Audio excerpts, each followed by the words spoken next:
What it is, Bradley, back again with another episode of Dropping Bombs. Today in the studio, man, I got Austin Netzley. What's going on, Austin? What's up, Brad? Good to be here. Let's Good. drop some bombs. Hey, man, I'm glad that you are here. Looking at this bio of yours, dude, first of all, your picture, what are you, an Abercrombie Fitch model or something?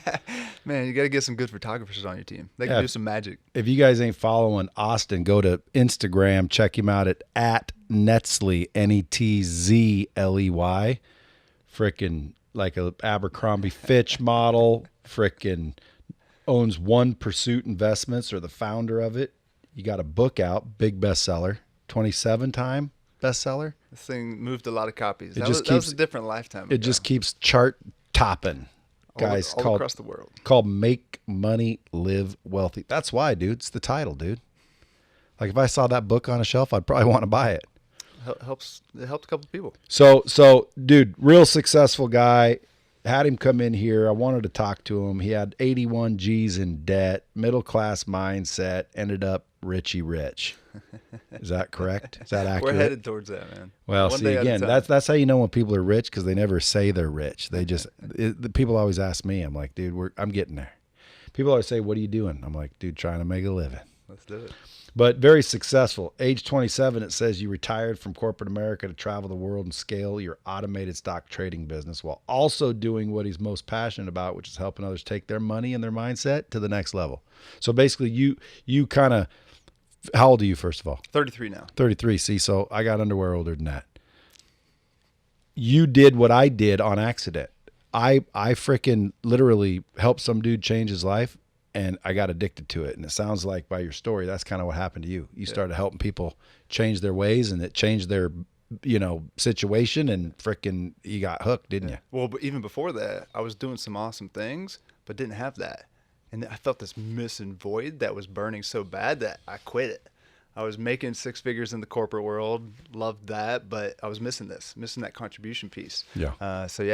Found the path of helping other people. Because look, there's better businesses that I could do to make a lot of money. But what I'm doing now gets me fired up, man. And it helps other people at the same time. Every day, dude, we're changing lives. That's one of our core values. Hey, and that's technically what it's all about. That's how some people I know make a lot of money, but they're empty inside, man. They're empty inside. That's why people say, oh, money doesn't buy happiness. Well, first of all, I disagree. I think it can, but it doesn't mean you're going to be happy.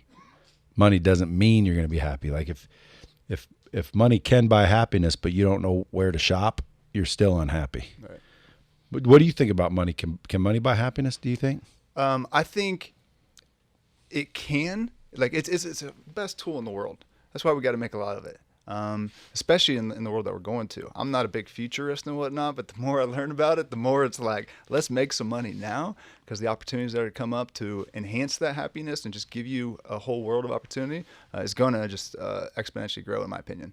I think if you're happy now, and look, if you're in a horrible situation, and homeless, like whatever, like just a horrible situation, you can't necessarily be that happy now. But if you're like trying to get started and you're not, Richie Rich yet or whatever, and you're happy and you're enjoying that process, you're going to be happy when you're at the next level. But we got a lot of people that I see that 5X their business, but they're still not happy, right? So you got to choose to be happy wherever you're at, in my opinion. Dude, right there.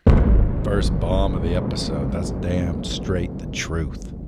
You guys better freaking rewind that 10 seconds and listen to it again. Now, what was interesting, we're talking to the green room, and your website, scale2x.com, is a business that you have where you help individuals, companies, organizations systematize and really streamline their organization. Yep. Now that's fascinating to me, only because, dude, everybody keeps saying, why have you never marketed Lightspeed? Because we've never really marketed Lightspeed. And I keep saying one thing, because I don't want to scale chaos. Dude, you can't scale what's broken, man. Right. Everybody's trying to do it every day. I know, but because we're successful, everybody thinks, oh, it must be working. It's successful. Well, dude, it's successful because it's a kick-ass product. And when people realize it, word of mouth just keeps selling it. But at the end of the day, man, my processes and systems, I'm almost where I want to be. I'm glad you're here because I want to talk about it. But for a long time, dude, it was chaos. The fact that we delivered and did what we did was only because we had people capable of putting out fires, but you can't scale that. Yeah. You can't muscle, 5 times bigger than what you are now. Yeah. So business owners, if you're out there listening and you think to yourself, well, shit, I'm doing it right now. Well, so was I, and so am I technically. But that doesn't mean you can scale it. It means that you're damn good at what you do. You're a problem solver and you're getting it done. But if you want to be $1 billion company or even $100 million company, you got to have systems and processes. Yep. I said this the other day and I said, man, I got to say this on a podcast. So here's the podcast I'm going to say it on. Nobody has become a billionaire by themselves. Do you know that? Right. Show me anybody. And again, I may be wrong because I didn't fucking search the internet. But let's take out the people that inherit that.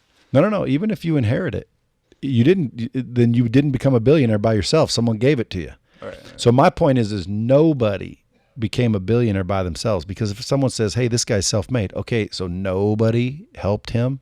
It's bullshit. Yeah. Nobody became a billionaire by themselves. I don't think it exists. I may be wrong, but that's my mindset, which is, dude, you can't do it alone.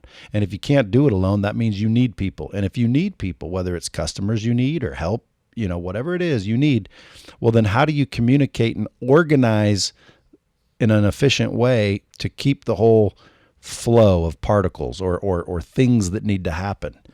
Because one little breakdown and you're screwed, or you're doing 17 things when it could have been one. You're spending 10 times the money to get it done. Yep. Amen. And you help people specialize. You specialize in going in and showing people how to organize and streamline their organization based on processes and systems. Primarily. What we want to do is turn a business into being a machine. And if it's a machine, then we're looking at it from the top down, 30,000 foot view. We see it in the form of systems and numbers. And if we see it in the form of that, we can very clearly identify where the actual problem is, because people are working their butts off. Yeah, dude. And they're often working on the wrong problems because they think it's one thing, but if we look at it, we can identify that it's actually somewhere else. And here's what I found. Like, I've now worked with hundreds of businesses directly, hundreds of entrepreneurs. Is there's an order to things. Like, if you start and go and focus on your Instagram profile and your marketing and your positioning and whatnot, but you don't have a kick-ass product, we're going out of order. Or if you, let's use the marketing example again. If you go out and get a bunch of leads, but you got a crappy sales conversion, then again, we're going out of order. So what we try to do is make things as simple as humanly possible. Break things down for what matters, what doesn't. Guess what? Most stuff fits in the what doesn't bucket, right? And we're looking at the simplest path. But where we start with is understanding what people want. Because people come to us and they'll tell us, they got a couple of daughters, they got, kids at home, they want to pick them up. They don't want to be working 60 hours a week. And they don't necessarily, a lot of people that come to us, they don't want to make $10 million necessarily. They just want to have a good living. They just want to get to the next level and have a little bit of comfort. So they tell us that, and then we look at the way that they're designing their business, and their business is not a business. It's a job. It's designed around them, which means that they can never have the true freedom, and it means they can never, if they want to get past a couple $100,000 in personal income, they can't get there just because they don't have a scalable model. So we've got to take a different approach, cut out as much as we can. It's painful when we do this, but as soon as we tell entrepreneurs that, they know it, and you can just see their shoulders drop, and they instantly have this cloud. I'm looking at this big old, nuke cloud behind you. They just have this removed from them. Now we've got clarity, and we've got a real simple, actionable plan. We can just crush it one system at a time. Then we focus on things. But the thing about systems is everything in your business is a system. So for the bomb squad, that's my listeners. Yeah. They all own businesses, let's say. Okay. They want to get something systematized. What's the first, what's the order of things? So from a high level, let's break things down. We got a business, let's just use a digital agency. Use Lightspeed. Lightspeed, perfect. So Lightspeed has, let's call it 3 simple steps to the business. We've got marketing, okay? So we've got lead gen. Mm-hmm. Second step is we've got sales, conversion, and then we've got fulfillment, all right? Where most people are looking at is they're like, I just need more leads. if I just get more exposure, if I just, get on Bradley's podcast, if I just X, Y, and Z, I'm going to be good. So they're focused on marketing first. Second one that they go to is, man, I just need to learn about sales. Let me call Grant. Let me figure out this sales thing. So they focus on that. And then they start to focus on fulfillment and actually having a very specific avatar and audience that they want to go after, a good delivery, and most importantly, delivery that doesn't need them. Because what most people do is they'll go out there, they'll do some marketing, they'll get a couple clients or a couple customers, but then as soon as they do that, boom, they have to go into fulfillment. And guess what? That takes the eye off the ball on the marketing, and now we're on this teeter-totter, right? There's no consistency there. Yep. So what we do is we start with the end. We start with fulfillment, and specifically this case, all right? Then we go into sales conversions, because easiest lever that we can do is just look at the audience that you already got and just convert it in a better way. And then we go to marketing third. So let me do some simple math here. When I say that we're looking at fulfillment, what we're looking to do is one of the first conversations that we have is how can we increase LTV, which is lifetime value. Let's say right now for Lightspeed, do you know the lifetime value of an average customer? No. So let's say that I'm just gonna make up a number that it's $4,000 per customer. That means however the different ways that you acquire a customer, it's going to be worth $4,000. One of the first conversations that we have is, hey, how can we, through keeping them longer, through having them pay more, through upselling them to different services, through selling them other different stuff, how can we get that from $4,000 up to $20,000? That means we got the same sales conversions, we've got the same number of leads coming in, but instead of getting $4,000 out of them, we're getting $20,000 out of them. What do you think that'd do to our bottom line? What do you think that'd do to the health of our business? That's one lever. Right? So that's one thing with fulfillment. But on the system side, what we're looking to do is to make sure, okay, hey, can we make the Lightspeed customers happier? Can we keep them, and most importantly, keep them so that it needs no key leader, especially you, right? If you come in and you give them some value or you have a one-on-one call with them, whatever, it's only because you want to and because you want to add value, not because you need to. So if we can do that, where the fulfillment is actually scalable, now we can start to move. Now we can start to really focus consistently on sales and marketing. Yeah, well, now you have a business. Now you have a business. Because before, what people don't understand is, look, a lot of people think they own a business when the business owns them. Yeah, 100%. Because if you're tied to your business and if you leave, the business goes away, well, then you don't have a business. A business has you. Yeah. See the difference? Yep. So a lot of people don't understand that. Yep. And that's a key thing. So again, if you have a business and it's successful, but you're there a lot and you're missing your family and your birthdays and your soccer games and your life, one day you're going to wake up old, successful, tired, and alone. But is that successful? No, it is not. No. So that's why I'm saying, like, everybody listening to this should get an expert like you or you directly, seeing how they're listening to you. So I'm wanting the point to get across that, look, a lot of people out there have a business. Yep. They're making good money. Yep. They're driving nice cars. They're living in nice houses, but their business owns them. They're just being well paid. But when you turn it around and start diving into what you're talking about, now you have a business. And then you own the business. And that's what you really want to get to, is to where, look, your business does as good or better if you never show up. Yep. And the only way to do that is to hire an expert like you or figure it out. But I've been doing it for 20 years and it's freaking, when you're in the game, it's hard to figure out these little systems and processes that don't require you. Yep. Because especially if you're the founder. Like, dude, if I could be every position at this company, I'd be a trillionaire. I'd be the world's first trillionaire. Dude, I'm serious. It's like every position, other than, graphic artist, shit like that. I don't know how to do all that. But, every salesperson. If every salesperson here was me, yeah, we'd be 100 times bigger. So you know what your job is as CEO? What? Is to put the systems and processes and tools and training in place, and see, that people that aren't Bradley, that don't have your experience, are just as good, if not better. That's right. Your job as CEO. And it took me 18 years, because I've been trying for the last year and a half, 2 years, because I'm like, I'm getting tired of doing everything like this. Yeah. I need systems and processes. So I'm almost there, but I want to talk to you offline one of these days. Yeah. And maybe I'll just freaking hire you to come in here and triple scale this one, but we're not six figures. We're way past six figures. We've got some companies that are above 100 million. But you do help, smaller companies. We work primarily with 6 and low 7 figures. That's our bread and butter. It's so easy for us to double these businesses. Yeah, so I'm 8 figures, Yeah. and I want to be 9 figures, and I'm not getting there without these damn systems. And one thing I learned over my life is I should have sought counsel and mentoring earlier. Yeah. And faster. I didn't. I had to figure it all out myself. I was too stupid to freaking find guys like you and say, hey, just show me how to do it. I'd be like, I'll figure it out. Can't be that freaking hard. Yeah.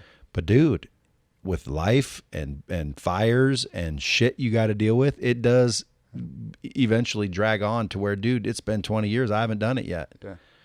And I'm telling you, I've got to a point where it's like, okay, I'm shutting off, clear my calendar for the next 2 weeks. I'm shutting my door, and I'm going to invent every damn process and policy and freaking form that gets filled out all the way through every single department here.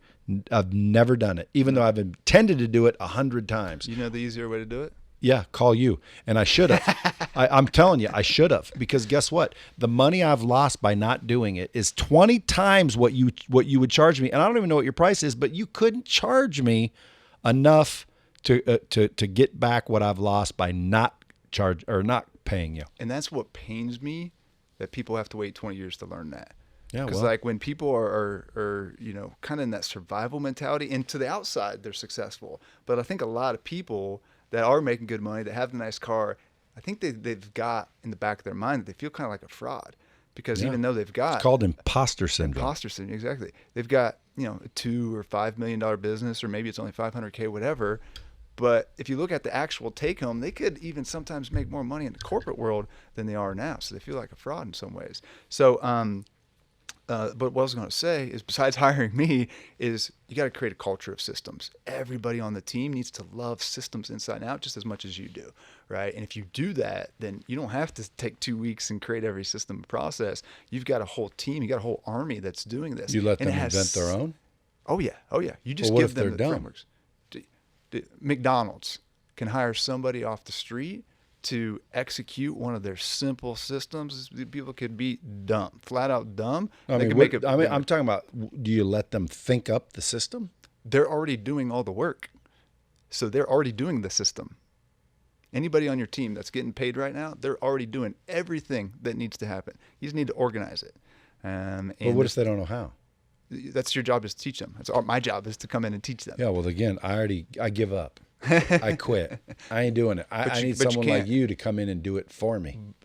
Definitely. But my biggest job, if that happens and when that happens, is to train you and get in the whole DNA of the company that nothing happens without a system.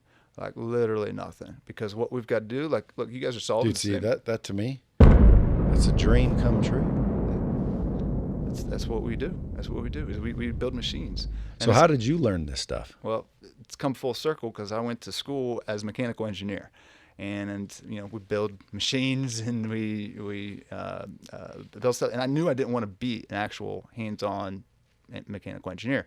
I wanted the hardest thing that I could learn that was going to give me a good foundation to get into business. So in my mind at the time, I wanted to be the CEO of a large corporation. My whole family grew up in corporate world. I literally knew 0 entrepreneurs until I was like, 20 something, 22 or whatever, that I finally started learning about the thing called entrepreneurship. So anyhow, I had in my mind that I wanted to be CEO of a large company. So mechanical engineering degree, I was going to go and work for a company that was going to put me in sales, give me a little bit of experience there, go back and get my MBA after 2 years. And that was my trifecta, with a lot of hard work, that I was going to fly up the corporate ladder.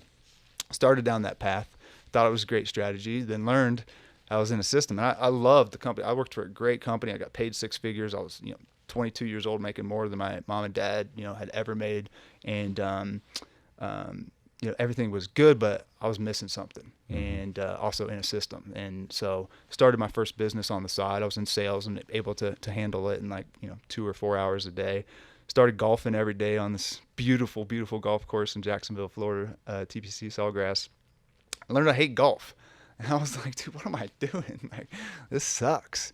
I felt like I wasn't growing, wasn't learning. And for me, Like if I'm not learning and not growing, like it sounds kind of morbid, but I feel like I'm dying. So I wanted to do something to include my brain a little bit more. Started day trading, and that led to my first business, led to some success, and got me past a lot of the money mindset and money worries. That now I had freedom that I could actually really. And I didn't need this story, but I needed the story at that time, that now I was ready to create, and I was ready to contribute, and I was ready to do something else and do it on my own. But it took me, dude, I started making good money on the side, more money than I was making in my 6-figure job from my automated business, from this algo I created. And it took me 2 years to have the confidence to quit. And I had some health issues at the time and whatnot. But still 2 years, that's how much I had to change my middle-class mindset and my lack of confidence and whatnot, even after I was making money. So middle-class mindset, describe one? One of such fear, one of scarcity, one of thinking of really what's the worst case scenario instead of betting on yourself, really. Just again, so many negative things coming up.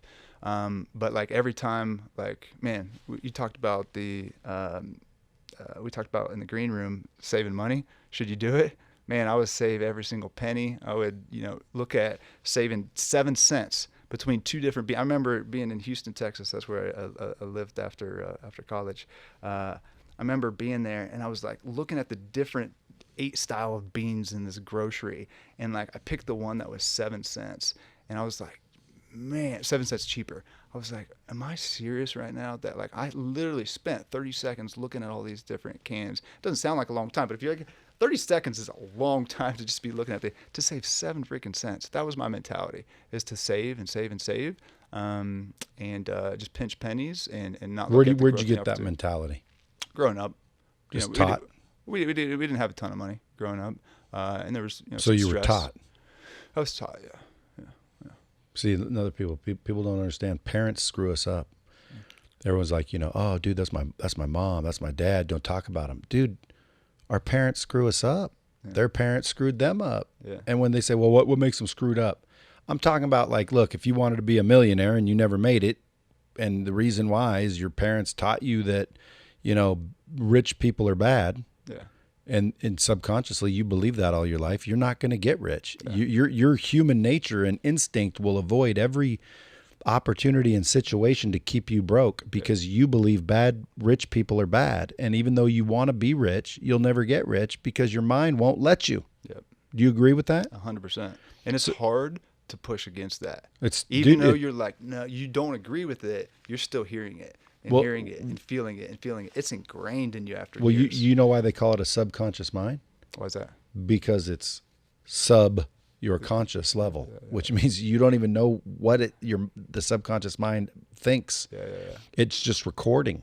And if your mom told you your whole life, even though she's the sweetest mom and she, treated your wounds and showed you all the love and support and, bought you all the best gifts, if she taught you that, this is something you should believe, and you grew up hearing it and learning it, you end up believing it. Well, the belief that you have causes the actions and the thoughts that you have. So if I believe I'm going to die if I leave this room, dude, I'm not going to leave this room, and I'll be a nutcase. Everyone will be like, dude, he's a nutcase. He won't leave the room. He thinks he's going to die, which is obviously foolish. But if that's what I believe, promise you, dude, you ain't getting me out of this room without a fight. And if it's on a subconscious level, I won't know why I won't leave the room. I just don't want to. Yep. So it's crazy, man. That's a middle class mindset for sure. Yep. Fear, scarcity, worst case scenario mindset. Now, again, I know what you mean by this, but I have a worst case scenario, which I like to show people because for me, it works like wonders. And that is me always saying, what's the worst that can happen? Like people say, dude, you want to make that investment? I think I'm going to. Oh, dude, that takes balls. Yeah. Well, what's the worst that can happen? I lose 50 grand. Yeah. That's the worst that can happen. That's a great investment question. What's the worst that can happen? Can you live with that? Okay, now let's build from there. Yeah. Right. But that's how I do it. So like people say, how do you do these things you do? And I'm like, are you kidding me? Like, you got some sort of phobia? Like, what do you mean? All I did is quit my job. Like people say, oh my God, how'd you start Lightspeed? I thought I wanted to start a business, so I quit my job and started the business. Oh my God, dude, that's so inspiring. I'm thinking, what? I quit a job I didn't want. Why is that such balls? Why is that encouragement? Right. Why is that inspirational? I quit a job I didn't want. Have you ever quit a job you didn't want? I sure did. Oh my God, dude, how did you do that? Dude. Tell me how you did that. I could never do something like that. No, dude, it's a mindset. I didn't want the job. It was easy to quit. The reason why you think it's amazing, if you do, is because you would never quit a job. Why? It's something you believe. It's something in your head, man. And that's why you believe what you believe. And that's why you think I'm ballsy or you're ballsy. That's why they think you're ballsy for quitting your job. From our perspective, it wasn't a hard thing to do. Was it hard for you? It took me 2 years to actually make that decision. It was hard. See, that's just crazy because, dude, it didn't take me nothing. I just quit. Like, Yeah. I think something's broken in my head where I don't realize I'm supposed to be afraid here. Yeah. So Isn't that weird? Well, weird is just different. So for me, that is weird. What was I going to mention? Took you 2 years. No, opportunity cost. So your mind at that time was looking at opportunity cost of keeping this job that you didn't like. Me, on the other hand, it was good and I liked it, but it wasn't great. And I didn't have that thought of the opportunity cost. Dude, it took me you know how many millions of dollars that cost me by waiting that long? But I wasn't thinking of that at the time. I didn't have that mindset, that mentality. No, yet. you were fearing what would happen if you lost. Exactly. I was fearing that one manager that said, "You'll be back." Yeah, or your parents. Like, dude, you want to keep your job, son. Dude, Austin, don't go crazy. Dude, you should have seen my parents' faces. What'd they tell you? So I had already had, again, a multi-six-figure business on the side, automated, was making and I told my parents, I told my whole family, actually, quick little story. We were in Atlanta, Georgia. We had all got together. We were all living along the East Coast, and we got together. It was like February 1st, and we weren't able to meet up for Christmas that year for whatever reason. Well, half of us were, but not the entire family. So we got together and we were exchanging gifts outside behind this elementary school. And I picked up this box and I said, "Guys, I have one last gift." And I said, and everybody's sitting down. It was like kind of awkward, you know. And I said, "It's not a gift, but I'm quitting my job." And like my dad's face, his jaw literally like straight up open. He was like shocked. My sister's face like looked scared. One sister like covered her mouth like she was so scared. And everybody was just like shocked. And then my mom stood up and she's just like, ah!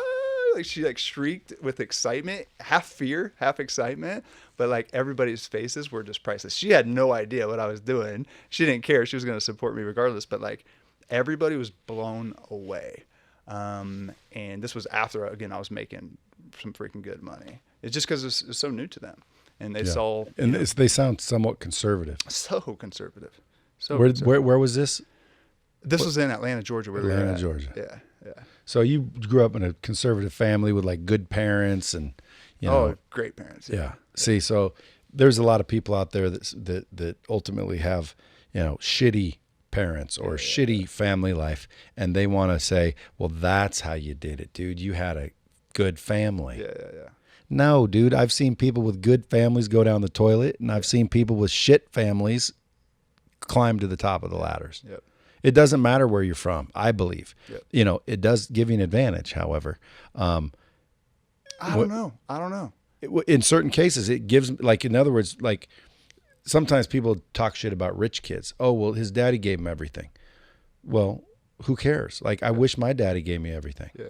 Now, when people say, well, why? You learned, dude, all I'm trying to do is become a billionaire. Why? I have my reasons, but that's the bottom line. I want to be a billionaire. Okay, good. So I'm on my way. If someone came up right now and said, Brad, you can have $1 billion. I don't have any stupid beliefs that, no, I need to earn it myself. Dude, you give me $1 billion, I'm done. You can have my company. You can have everything physically that you want. I'm done. All I want is the $1 billion. Give me the $1 billion. I'm done. I have nothing left to prove. And when someone says, oh, well, someone had to give it to you. So what? That's all I want is my $1 billion, right? So now people come on the podcast. I say, let me ask you a question. would you rather earn 20 million or be given 100 million? And people will answer it a lot. I'd rather earn 20. Mm-hmm. Now, would you rather earn 20 or be given 100? Be given 100. Exactly. For the it's because it's the smart thing to do. It's the smart thing, but also like I just think of like what I could do with 100 million. Like the whole world wants me to take 100 million and not the 20 million. You know, It's stupid. It would be stupid to consider that. I'll bet you 80% of my guests, successful guests, will say 20. Do you know why? Because they believe if you didn't work for it, it's not worth anything. Yeah. Now, think back in when we were kids. Have you ever heard that before? Yeah, exactly. So have I. Yeah. I was raised that way. Yeah. You got to work for it. Nothing comes free. You know, that's not fair. You have to be fair. Why do you have to be fair? Like, dude, if I can find an advantage in the marketplace, I want to take the advantage, don't I? Hiring you is an advantage. Yep. Oh, that's not fair. You can't hire that guy to come in here and show you how to do it. Who said that ain't fair? And if it isn't fair, who cares if it isn't fair? Fair against what? What's fair? So we as kids learn this stuff. But the funny thing is if you can unlearn it, you know, and you can, you remove these mental blocks, dude, and shit just changes. Like your mindset now was way different than it was 10 years ago. There's no way I would be here even communicating with you 10 years ago, man. Like, so that's why I want to get these guys that are listening to understand that, look, first of all, if you don't have systems and processes, you're not getting very big. Yeah. Again, we're doing 8 figures. That's pretty good, right? Yeah. Without systems and processes, I ain't getting much bigger. Yeah. I ain't getting much bigger. And if I do, it's luck. It's you know, fate. It's destiny. It's not because I'm brilliant. It's because I got lucky. Somebody comes in here. If I just gave you this company and you just went and did what you do, you'd have this revenue up 2, 3, 4, 5 times. You'd have the culture better. You would have a legacy business. You'd have a business, and everyone would be like, damn, dude, Austin's smarter than Brad. No, Austin went in and did what he knows to do, which is lay down systems and processes so they can be duplicated and they don't rely on the business owner themselves or technically anybody in it. Because I want to go deeper than just me. I want to go deeper onto where, oh, you mean everything shuts down if Bob quits? Yeah. I don't want that either. Yep. Like, you know, Bob's valuable, but if Bob, you know, takes a week off, the business still runs. Yep. Those are systems and processes. Yep. The business should be agnostic. The last thing that we do with an org chart, the last thing that we do is put the names on it. Because like that's the least. And like I even tell our team, everybody's replaceable because I'm replaceable too. And I want to be replaceable. And I tell everybody on our team, and like everybody knows, they want to replace themselves because that's how they up-leveled their opportunities. That's how they get free and they're saying, hey, how can I do more? How can I provide more value? Guess what happens when they provide more value? They get to make more money. Everybody wins. So it's creating a culture around that this thing just propels itself. Not to mention you can document that and then duplicate that. Well, yeah, that's what they're doing. So they're documenting it and duplicating it, handing it off. One of our clients, let me share a cool little story. One of our clients came to us at 6.5 million. They are now above 100 million. This is 17 months later, something like that. 18 months later, let's call it. 6.5 to above 100 million. How the hell did they do that? Same way that you're going to do it. What they did is with systems and processes. At that time, they were doing the main technician work. Yeah. And they said, hey, Austin, we get it. We understand it. Makes sense. I know we need it, but right now the best thing that we can do is this, which is like the money-making activity, the technician work. And they pushed back for a couple weeks. Finally, they said, all right, let's do this. They started to put in systems, processes, training, started to hire, started to remove themselves. 90 days later, they weren't doing the day-to-day decision-making of the technician work. 90 days after that, the people that they put in place weren't even doing it anymore. It was downgraded another level, another pay grade down. Now, they've got virtual assistants in different parts of the world that are doing what others would deem as like a very, very difficult activity. How are they going to do this very difficult technical activity with systems and processes and training? And training is just a form of a system. Well, dude, listen, when you go into these companies, we could form a partnership because you know what we do here? You help with training. Training. Yeah. Yeah. And so most businesses, they don't have training systems. They've got training, which is totally different, like a system, like interactive virtual training system. Yeah. So when you go in there as a consulting gig and you say, look, here's your systems. Now you're preaching, you got to train. How are they training? So it's an opportunity that when you notice, hey, this company needs a training system, you plug Lightspeed, which is the best in the world, and you'll be convinced of that later. Cool. But when you plug that in there, override time. Yeah. You make more money from that same existing customer because every one of your customers that need to train all that things, they can do it manually or they can do it efficiently, which one they want to do. So I'm just excited because, dude, I need somebody to come in here and kind of tighten the bolts and maybe even rearrange them because of what you know. You might come in here and go, Brad, shit, you ain't as close to done as you thought. You got a bunch of holes. Yeah. Well, all I want is what you're describing. Yeah. I want a freaking system. I want to make sure that we can deliver in scale and satisfy. In other words, over deliver for everything. I told my guy the other day, because we got a bunch of products or services really that we can do, but a couple of them we do them because they're convenient for customers, but we're not necessarily the best at it. Yeah. And I said, dude, get rid of those. He's like, what are you talking about? We sell those. I'm like, I know, but we're not very good at it. Yeah. And he said, well, what do you mean? I said, dude, if you want to keep them, then we got to be good at it. Yeah. I don't want to do anything we're not good at. If we're not good, we don't do it.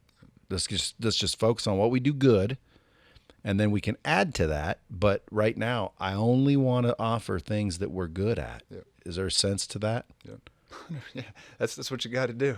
So there's things that you're good at, but there's also looking at things that are actually making you money. Because a lot of people don't know their numbers at all. So like when we start with a company, we go deep behind the hood and understand, first of all, that it's a mess. Second of all, that they've been missing out on a huge opportunity. Everybody's sitting on a gold mine. They say, I need this, that, the other.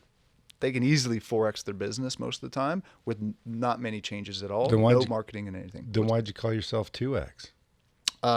Conservative. Oh. Right? We want to make it easy. We want to be tangible. Grant, your friend. Well, he's 10X and stuff. You're only 2X in it. Well, I don't know if he's 10X. He's talking about it. So he's great way of thinking. You mean he's talking about it, but he ain't getting her done?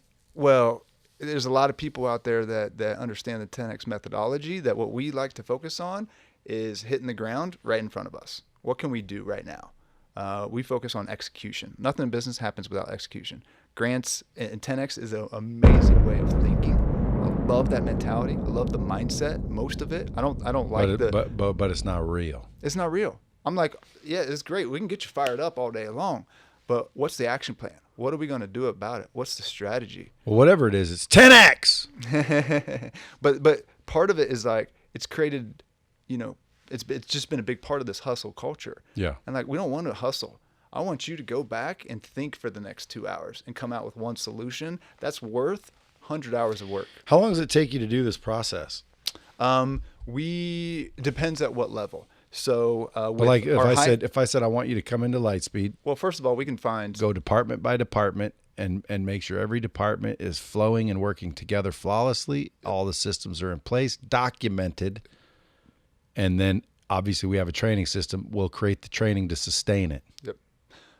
That whole process would take, probably a month, with some, not full time obviously, but like a total month of like execution of the things that have to happen. But the main thing that we do is we start our high-end clients and like when we acquire companies and whatnot with 2 days in person. Sometimes we'll do more than that, but 2 days in person, we can get more done working on the business activities and actually strategically growing it than usually they have in 6 months. And that's what we would start with. We wouldn't even go department by department. We just need to start from a high level. We've got so much that we need to learn from a numbers standpoint and just like look at the business objectively and assume, and like people, like you can have a $25 million company and look at it and be, for the first time, I had no idea that was happening. I had no idea that was happening. This is our freaking, you get pissed off. You go through all the emotions, right? You get pissed off at it first, and then you start to accept it, and you're like, all right, now we can clean it up and have a good action plan. And then we can start to make an action plan of like what departments need it and whatnot. But really, it's from a high level, having a whole like fully focused business model that actually is set up to scale and streamlining. So we've got a whole formula. So we've got basically what we need to do as entrepreneurs. There's so many things that are moving, so many things that we could do, so many things that, we're getting pulled in different directions. What we've got to have is the frameworks that help us guide us to like where we should actually focus on. And that's what we do. We've got 2 different frameworks that we use so that we always know where the problem is. So like we've got so many different things that are going on in our businesses, but I'm never stressed because I always know where the bottleneck is. I always know with those 2 frameworks and knowing our numbers, exactly what we're focused on at that particular time. And once you know that, once you know exactly what the problem is and what you're focused on, it's easy. Yeah, it's like a machine that you know how to run. Yeah. It's like, hey, the leads are down. Turn that knob. Yeah. Oh, that fixed that. Hey, the sales are down. Turn that knob. Oh, that fixed that because it's a machine. It's exactly. And my favorite Steve Jobs quote is something like everything in this room is created by people just like you and I. So it's like this, like, how did people create this thing? Like, it's crazy. When you break it down and touch such a micro step, it's like easy. It's easy as hell. Anybody could create this stuff. Anybody can build $100 million business if they've got the tools. Well, first of all, the mindset, but second of all, the tools and being able to take it one system at a time. And you got to be able, again, you got to make it easier. And that's our job. And like we look at it as our duty, and we want to change the way that small businesses are run because like entrepreneurs make it too hard on themselves. Every single one of them, every single one of us, myself included. So we're trying to give people the training and the frameworks so that we can make decisions and make things easier. Because I can teach people about systems in 3 hours, everything that they need to know. Show them some examples and change their mindset. And as soon as they see that, it's in their DNA because they're like, this is stupid if I do anything without systems ever again. So all that and the tactics and the marketing strategies and sales, all of it's easy. I can give people our systems, but what we've got to do is, again, take it in the right order. We've got to have the mindset first and foremost and just build a machine. Because once you have a machine, you can optimize. How many people are actually optimizing? They're not. They're just creating. They're scrapping, always trying to scrap. But if you get to the point of optimization, that's when we can do something. Yeah, you can get a lot of traction out of that. Yeah, and you can just keep scaling because now you know your numbers and you got this machine. And if you know that you can invest $1 and get back 2, what are you going to do? You can do that all day long, as much as you possibly can. But most people don't know what those numbers are. They don't have the business that's working like that. That's an ATM machine. And that's why most don't scale. Only 4% of people get past 7 figures. And 0.4% of businesses get past 8. So you're in the elite. But let's get you to that 9 mark. That's where we're headed. I need to get to the freaking 10 mark, don't I? Let's go. $1 billion's 10, isn't it? Yeah, but we're not 10X in here. Remember. I know, but I want $1 billion. Okay. You know how we get there? Yeah. Well, start with $1 million, go to 2, go to 3, go to 4. We double. We're always focused on what's our plan to double. Just doubling. Yeah. So let me ask you this question. If I read Make Money, or if you read Make Money, Live Wealthy, and then someone said, basically, what's it say? What does it say?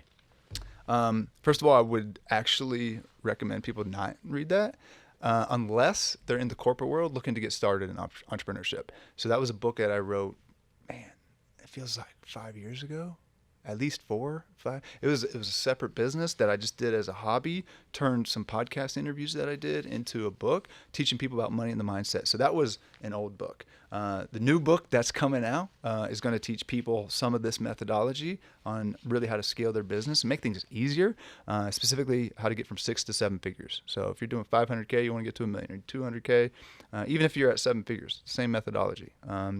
And that's coming out soon. So Make Money, Live Wealthy is about money and the mindset. It's about some of what we talked about so far, but it's okay. I want to be really proud about the next books that I put out there, though, and I will be. Hey, you got a book coming out here pretty soon, don't you? Yeah, I do.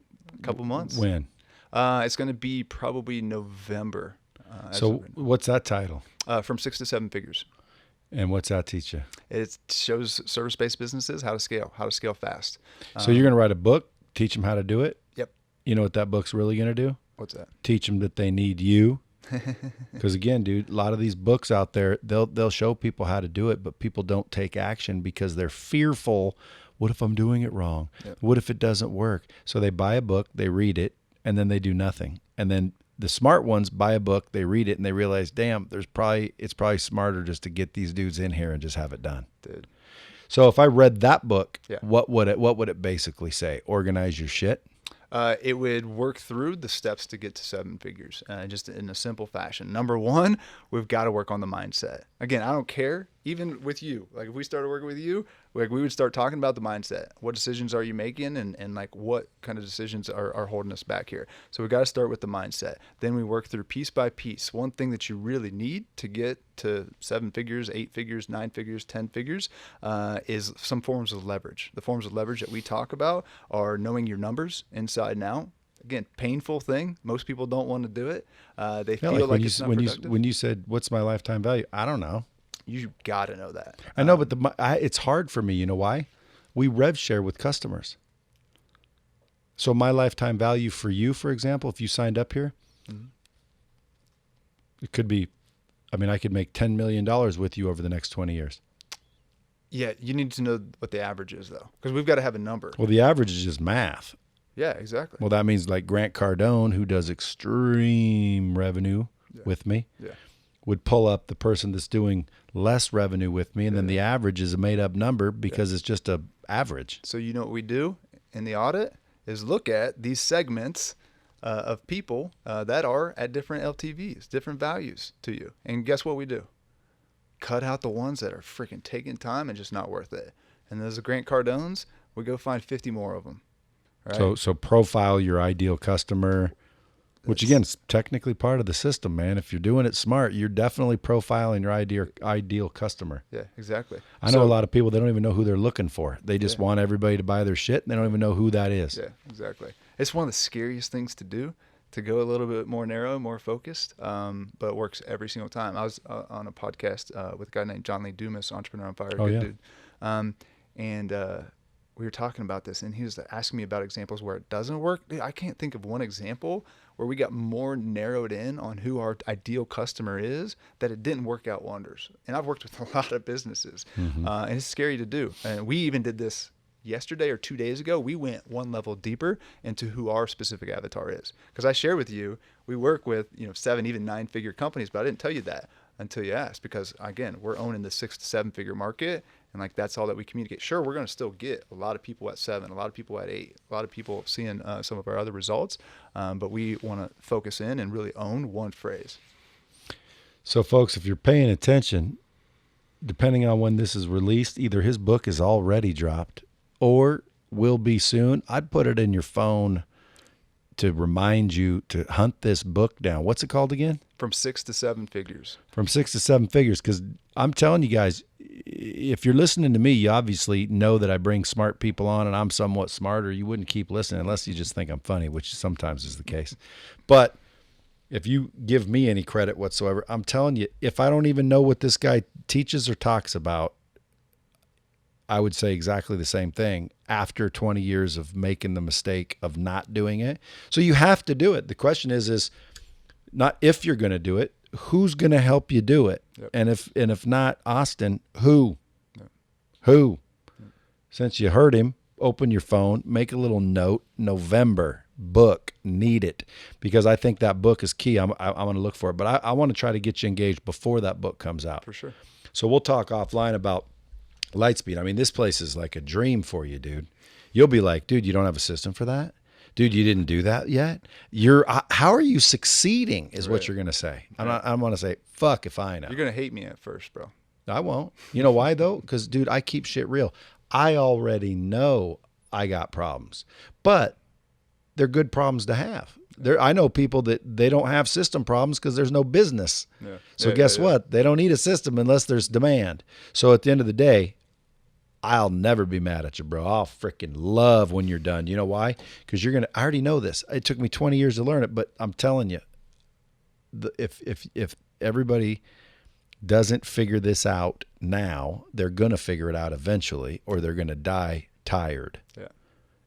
And they're going to regret their life. They're going to regret missing all those birthdays, all those parties, all those freaking holidays, all those freaking hospital days that you couldn't spend in there with your loved ones, all that freaking warm and fuzzy shit. Or you're just not going to reach your potential, dude. And who wants to die knowing they could have done way more? Yeah, that's painful. And you're not going to do it unless you have systems and processes.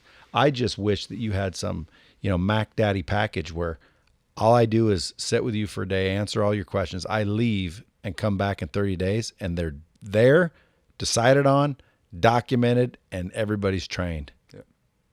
But that's called a company takeover. I'd like just we're give you the doing that keys. too. I give you the keys and say, dude, I'm out. I'll be back in 6 months. You better have an increase in revenue if you're so good. Yeah.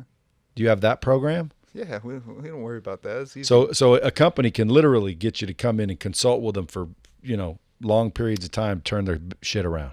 So we've got a one-on-one coaching program.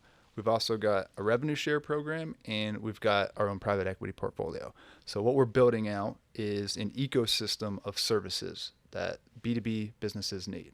Everything from digital agency, sales, staffing, bookkeeping, accounting. So we've got these services that are our companies that we make the best in class, best in the world at what they do. Them by themselves are profitable, great businesses, right?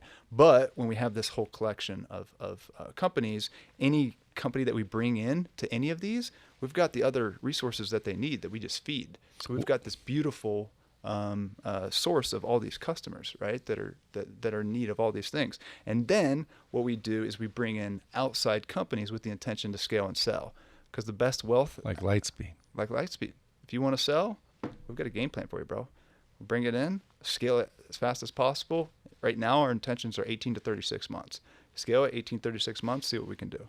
Yeah. So, and here's a special thing. With the systems and processes and with the improvements on profit margin and cash flow and having the organization be totally agnostic to who's running what department, including especially the CEO, guess what? Our multiple, our sellability goes up exponentially. So not only do we grow and do we grow the bottom line, but we grow the multiple exponentially. This math adds up pretty nicely, right? you also strengthen the culture.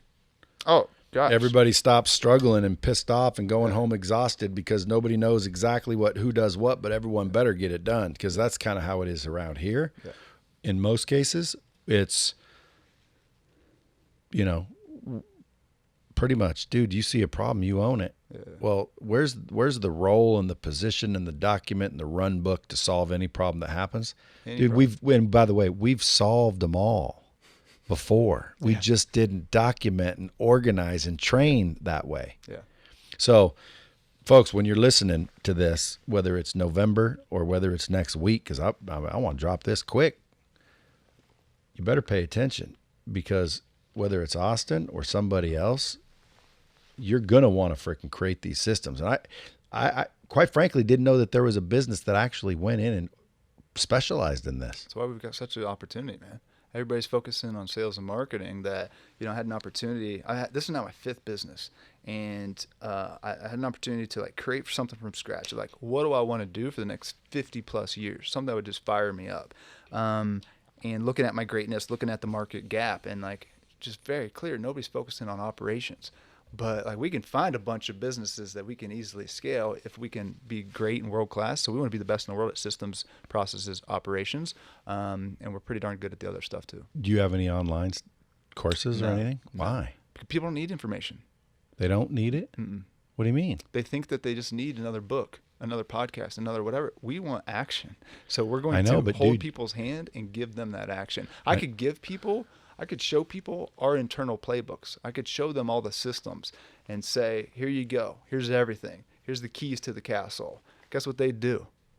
More of the same shit that they've already been doing. They wouldn't use it. They wouldn't grow. They wouldn't implement it. Most of them, you're probably right, but some of them would execute. Yeah, I want high results. Right now, we've got a 93% success rate. I've had digital courses and things before where we've had world-class results, and that was maybe 18 to 20% of people would succeed. And that's world-class from the world that I came in, online marketing. That's good. But again, you can't be held responsible. I bought a treadmill. No one came to see if I was riding it. Right. Dude, the treadmill works. Get your fat ass on and ride it, and it'll work. But no one came to see if I was riding it. The only reason I'm saying that is because, dude, there's a lot of companies that probably I don't know what you charge, but I'll bet you it's not cheap. I mean, in return of value, it's probably cheap as hell. Yeah. But if you're a struggling company, and for example, 10 grand's hard to come up with up front, and you don't have it, you still should learn this. So for example, if you had an online version that you had the ability to interactively say and ask what you would have done had you been there. Yeah.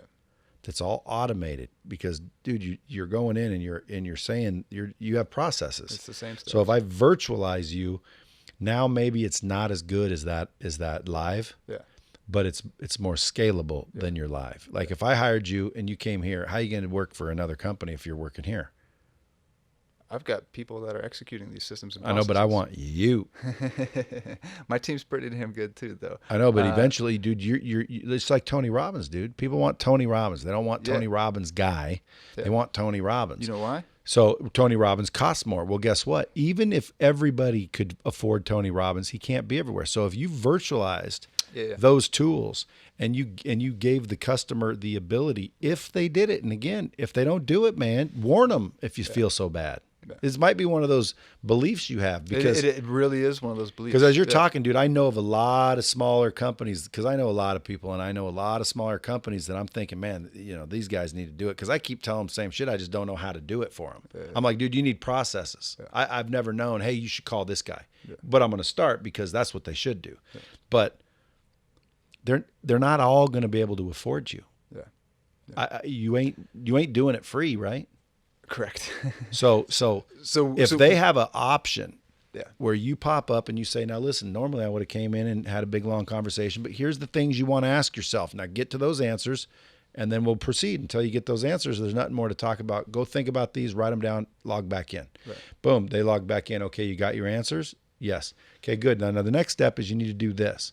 And if you just mapped it out and made it an offering, for example, and I'll just make up a number instead of 10,000, and I'm making that up, Bomb Squad. I'm not saying he charges 10 grand or what. I'm making these numbers up. But if let's say your services are 10 grand where you come in and do the whole hand holding thing, well, maybe this one could be 1,000. Yep. And I buy it for 1,000 because I'll spend 1,000. I can't do 10, but I'll do 1,000. Yep. You just taught me how to do it. And if I actually follow what you told me, would it improve things? Of course it would. Yeah, it would. But you're saying it's difficult for me to do without you holding my hand. Because a couple things. Number one, first of all, we do have to diagnose the business. Yeah, you got to ask some questions. We've got to ask a ton of questions to evaluate where the actual gaps are. Because the gaps for you are not the same exact gaps for other businesses. True. So, for instance, that's just an assessment. Yeah. So we've got to do a personalized assessment. Okay. So we've got to understand that. We do have an online course in the training. We give a ton of content for free. So you do train them with an online We do train them with online pieces and whatnot. To prep them. We don't have like an interactive piece like what you've got with Lightspeed. But when you help a company, like, do you say, hey, get your sales team to go through this so when we show up or when we talk to them, they know what we're talking about? Yep, exactly. Good. Yeah, so we know, hey, next week, like this is going to be the main focus. Check out this video along with this process and template. Start it, and we're going to finish this next week. Yeah, but so when we show up, they're up to speed. When they're up to speed, and by the end of a 60-minute call, now we've got 2 systems that hopefully they're going to use for decades. Right. Decades. Like these are assets. Right? We started talking about money a little bit earlier. We got to create assets in every part of your life, especially your business. This is systems and processes done right. If it's a crappy system, what hosting solution are you using for Kajabi. Those videos? We use Kajabi. Yeah. How long have you been on that? Probably like 4 years. Well, when you leave, there's a signature on my wall because I talked to the founder of Kajabi. Yeah, he was here. Huh? He's a good dude, I know. Did you see what it said? Yeah.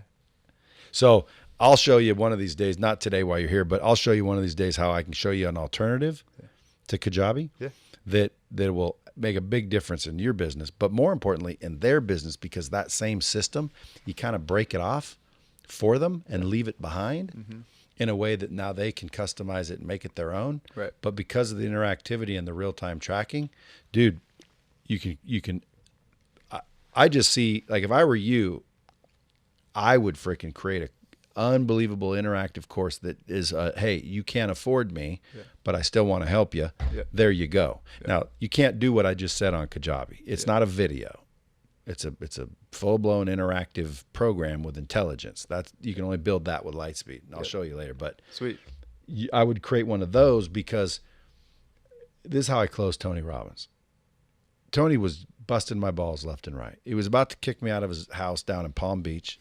It's beautiful, by the way. And I'm sitting there, and he's about to kick me out again. This is the third time I've tried to close him.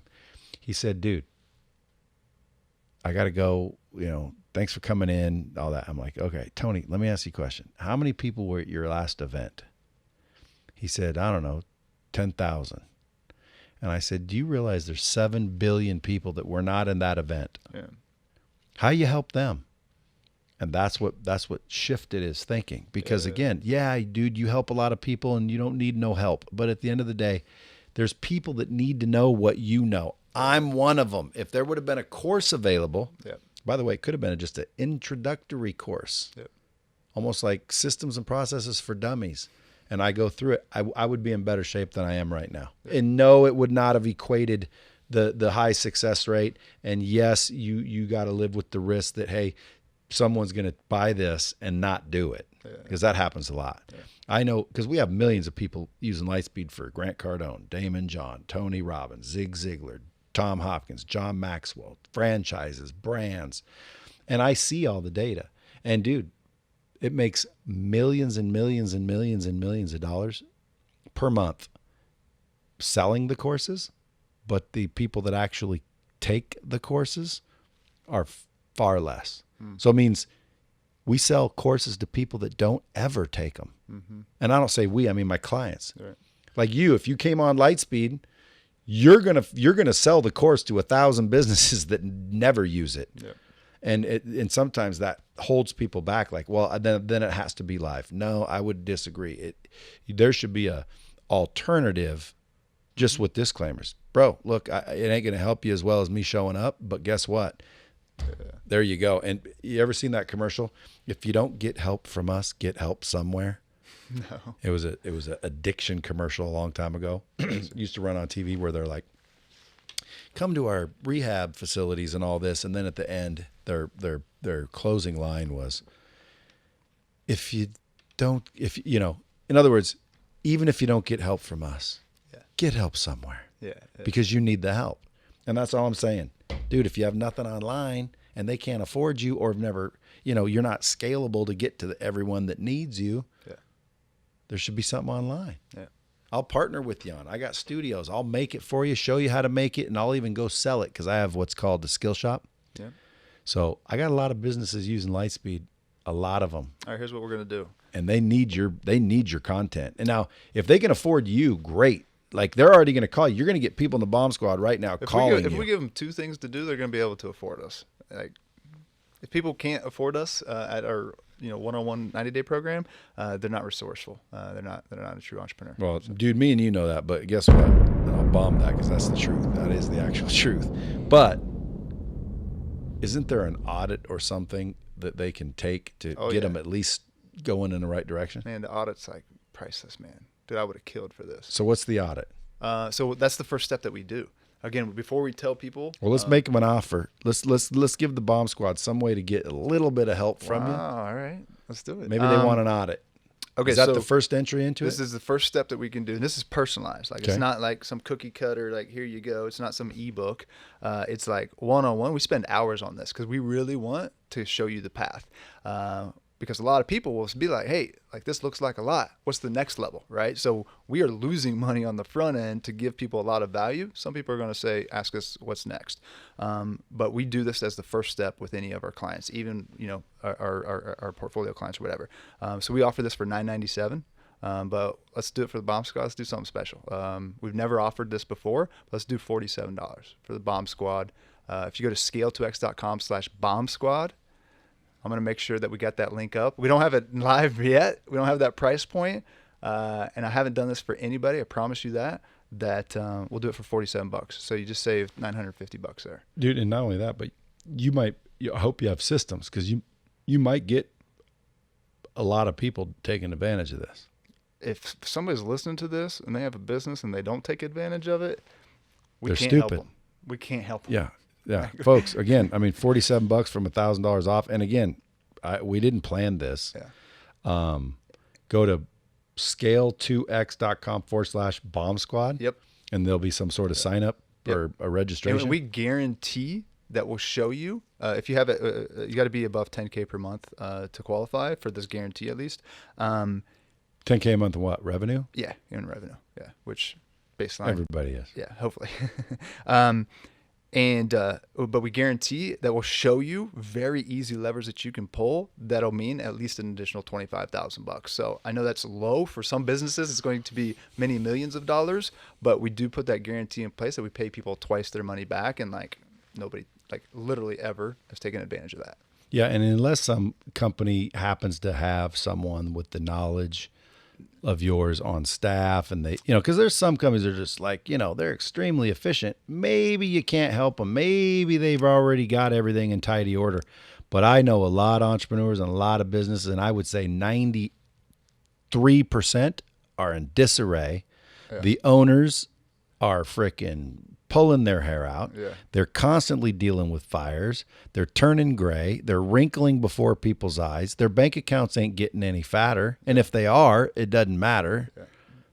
They're not using it. Yeah. So, dude, man, you're nicer than I. Well, again, I appreciate giving them the opportunity. $47 for $1,000 audit. Yeah. And what's the audit do? So the audit shows them exactly what's holding the business back, what order they need to focus on things, the key levers that they can pull to grow, how they can get free from the weeds. Like, we give people this. You're telling them, here you go. It's their roadmap. Yeah. And if they want to try to do it themselves, go ahead. If they want to indulge in your services, they would upgrade from there. Exactly. Dude, beautiful. Man, Austin, I want to get you back one of these days. Next time you're in town, you're probably going to end up freaking on the cover of Forbes as like the business whisperer. I want to be number one for millennials in the world. Well, dude, I got a lot of businesses using Lightspeed, and if you had a course or at least an introductory course or something, dude, I could put it in the skill shop and I could start promoting it to thousands of businesses. Because, dude, I know a lot of entrepreneurs that are out there doing what I'm doing. Yep. And the only reason is because there's no one there to show them. Yep. So I'm going to start getting you some exposure regardless. Bomb Squad, listen, share this podcast out with anybody that you know that's running a business. This is a great episode for anybody running a business, thinking of running a business, big or small. If you have headaches, if you think if you left your business will not do as well, well, then this is something you need. I just saved you a G. Yep. So go spend $47 and get an audit. If you don't, bro, then quit bitching about the situations you're in and freaking unsubscribe, dude. I can't help you anymore. Dude, thanks for coming. Absolutely. Appreciate that. Thanks, and promise you'll be back. Absolutely. Folks, go out and share and rate this podcast. Until next time, keep it real.